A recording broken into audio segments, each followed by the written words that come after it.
मराठी अक्षरातील अवयवांचा आज आपण विचार करूया। याच्यासाठी आपण झ हे अक्षर आज निवडू, त्याचे लिखाण या पद्धतीने करावे। प्रथम शीर्षरेषा आणि ते अक्षर पूर्णपणे लिहिल्यानंतर आपण त्याच्या विविध अवयवांचा विचार करू। वरती जी शिरोरेषा आपणास दिसते आहे ती सरळ आणि अखंड असते आणि असावी, याला आपण ओळ म्हणतो, ती शीर्षरेषा आहे।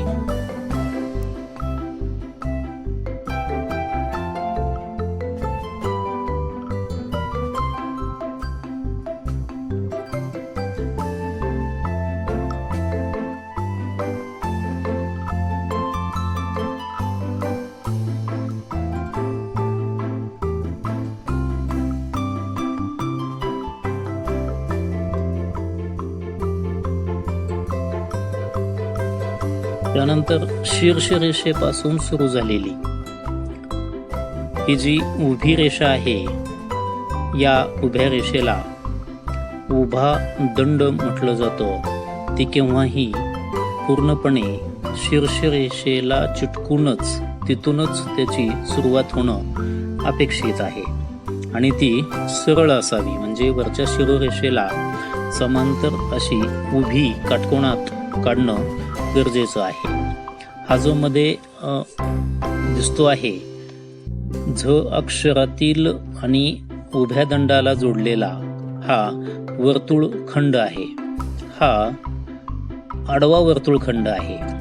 हा बऱ्याच वेळेस मुलं सरळ लिहितात किंवा या पद्धतीने लिहिला तरी तो योग्य असा आहे, परंतु हे दोन्हीही भाग त्यानं जोडलेले असावेत। त्यानंतर आपण याच्या खालील हा जो भाग आहे दुसरा गोल किंवा अर्धगोल जोडलेला आहे, तो जोडून खाली गाठ मारून खाली शेपटीसारखा भाग, पुच्छ ज्याला आपण म्हणतो, तो येतो, ती गाठ। त्यानंतर आपण वरचा भाग बघूया।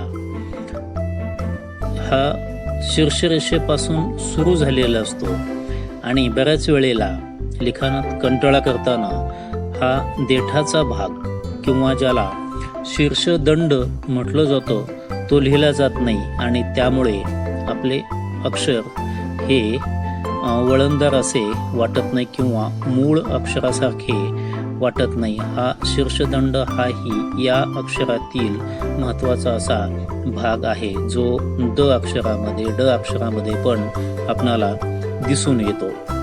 तिथून सुरुवातीला या वर्णापासून सुरू झालेला हा भाग आपण त्याला पाठ असं म्हणूया आणि शेवटी गाठ मारून खाली जी रेषा येते ती रेषा शक्यतो या उभ्या दंडाच्या उंची एवढी असावी, ती जास्त खाली असू नये। तिला पुच्छ किंवा शेपटी पण मुलं म्हणत असतात। याची ओळख होणं सर्व गरजेचं आहे, कारण शिकत असताना आणि शिकवत असताना या अक्षरातील एखादा भाग राहिला किंवा योग्य नाही आला तर त्याचा संबोध माहीत असणं गरजेचं आहे की हे व्यवस्थित काढा किंवा हे दुरुस्त करा, हे व्यवस्थित लिहा, असं सांगण्यासाठी आपणाला त्याचे अवयव माहीत असणं गरजेचं आहे। जसं की हा पाठ आहे किंवा त्याला दुसरं नाव आहे उभे वर्तुळखंड। या पद्धतीनं सर्व अक्षरातील अवयव जे आहेत हे सर्वांना माहीत असणं मराठी भाषेच्या अक्षरांच्या योग्य अभ्यासासाठी आणि ज्ञानासाठी अत्यंत आवश्यक असे हे सर्व अक्षराचे अवयव आहेत।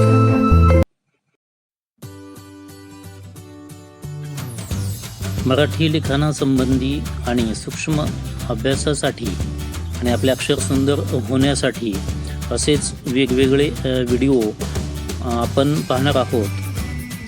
आवडले असल्यास शेअर आणि सबस्क्राईब अवश्य करा।